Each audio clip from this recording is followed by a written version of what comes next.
Assalamualaikum warahmatullahi wabarakatuh. Izin memperkenalkan diri, nama saya Muhammad Haikal Akbar dengan NPM 22.1134. Di sini saya akan menjelaskan tentang mudahnya menulis karya ilmiah. Menulis laporan penelitian tindakan kelas itu mudah. A. Penelitian tindakan kelas PTK. Dalam dunia pendidikan, kini populer dengan konsep penelitian tindakan kelas PTK. Salah satu bentuk kajian inquiry yang termasuk kualitatif adalah penelitian emansipatoris. Tindakan emansipatoris action research yang merupakan studi mikro untuk membangun ekspresi konkret dan praktis aspirasi perubahan di dunia sosial atau pendidikan untuk memperbaiki dan meningkatkan kualitas kinerja para praktisinya. Istilah penyebutannya cukup berbeda-beda. Ada yang menyebut penelitian classroom research karena penelitian ditujukan untuk perubahan perbaikan itu dilakukan di ruang kelas. Demikian kata Hopkins dalam Wiryadmadja 2012.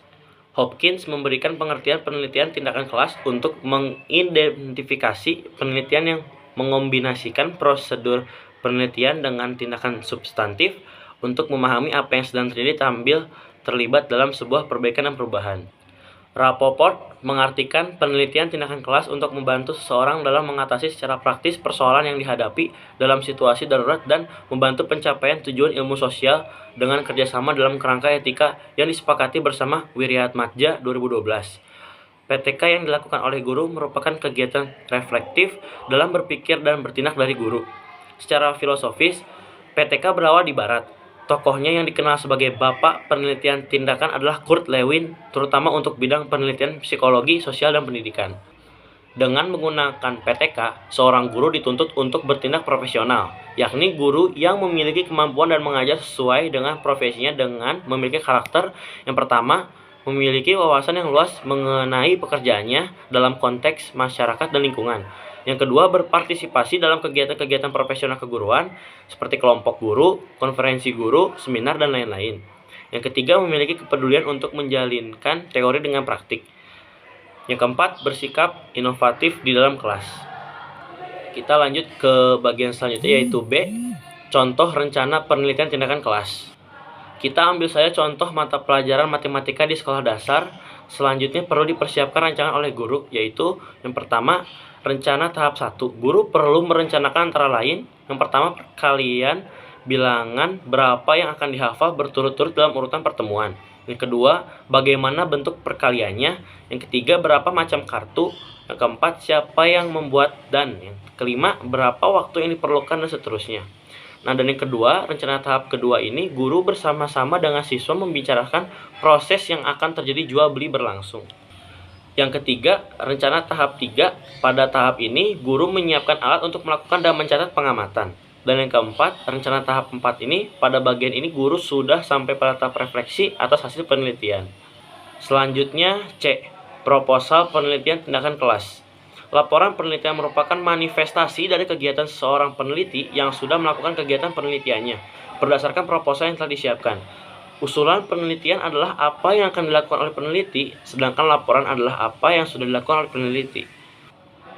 Dan yang pertama ada judul penelitian. Judul penelitian hendaknya ditulis dengan singkat dan spesifik, tapi cukup jelas menggambarkan masalah yang akan diteliti serta tindakan untuk mengatasi masalahnya. Yang kedua, pendahuluan. Ada A. Latar belakang masalah. Penelitian dilakukan untuk memecahkan permasalahan pendidikan dan pembelajaran. Yang B. Perumusan dan pemecahan masalah. Dalam perumusan masalah dapat dijelaskan definisi, asumsi, dan lingkup yang menjadi batasan penelitian. C. Tujuan penelitian.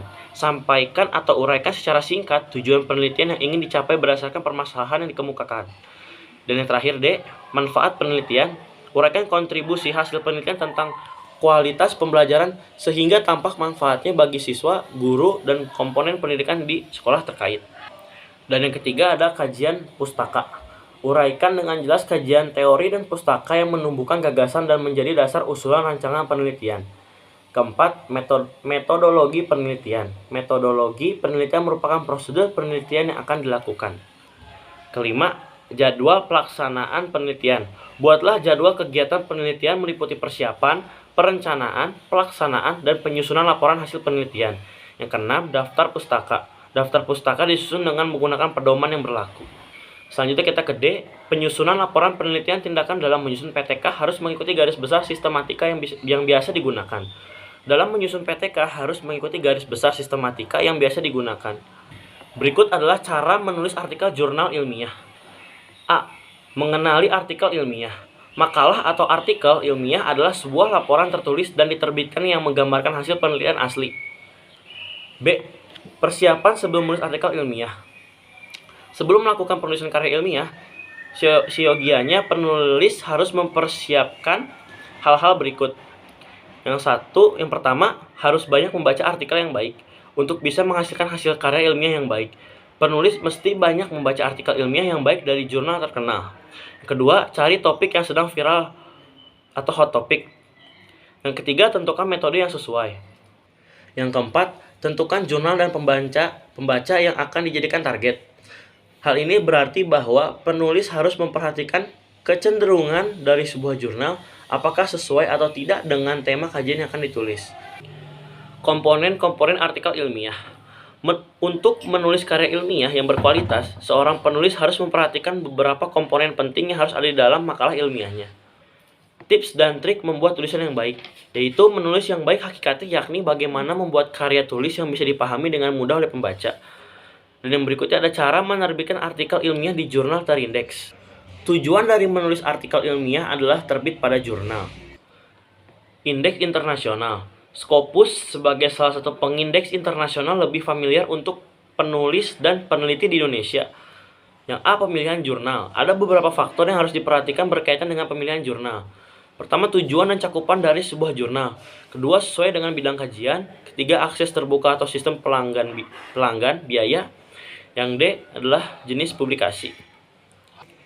B. Jurus jitu agar dimuat. Setiap redaksi jurnal memiliki kebijakan terkait frekuensi terbitan.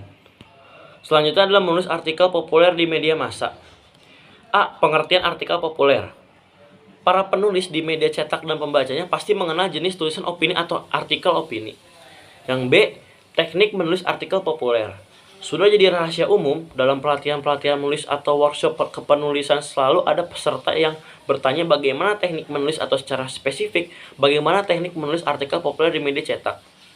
Selanjutnya ada jenis bahasa populer. Tentang bahasa populer di media cetak perlu diketahui para penulis pemula. Yang pertama, artikel. Artikel adalah tulisan yang biasa disajikan di media massa cetak yang bersifat umum.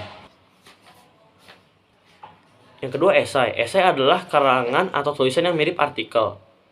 Ketiga, kolom. Tulisan populer lainnya adalah kolom. Tulisan jenis kolom ini mirip dengan artikel dan esai. Selanjutnya kita ke berkenalan dengan media.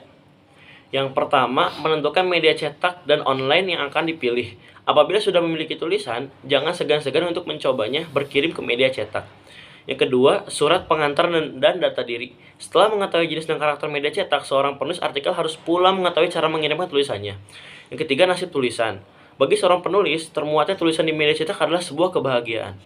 Dan yang keempat, berkenalan dengan redaksi. Selain itu, penulis pun harus mempelajari selera sang redaksi, sebab selera redaksi satu dengan lainnya pasti berbeda. Inilah subjektivitas redaktur yang bisa turut memuluskan sebuah tulisan. Biasanya apabila terjadi pergeseran jabatan redaksi, suka turut pula terjadi pergeseran selera yang dimuat. Dan yang terakhir ada media online. Selain di surat kabar, lokal dan nasional, dan majalah, artikel-artikel populer juga bisa dikirim ke media massa online. Tentu media online yang kredibel, jelas pemilik dan penanggung jawab kontennya, serta bisa dipercaya. Apakah kalau sebuah tulisan dimuat di media online ada honorariumnya? Jawabannya sebagian ada dan sebagian lagi tidak ada. Karena ini media online, bagi seorang penulis mempelajari detail ketentuan penulisan sebuah artikel wajib dilakukan. Mungkin itu. Sekian penjelasan dari saya. Wassalamualaikum warahmatullahi wabarakatuh.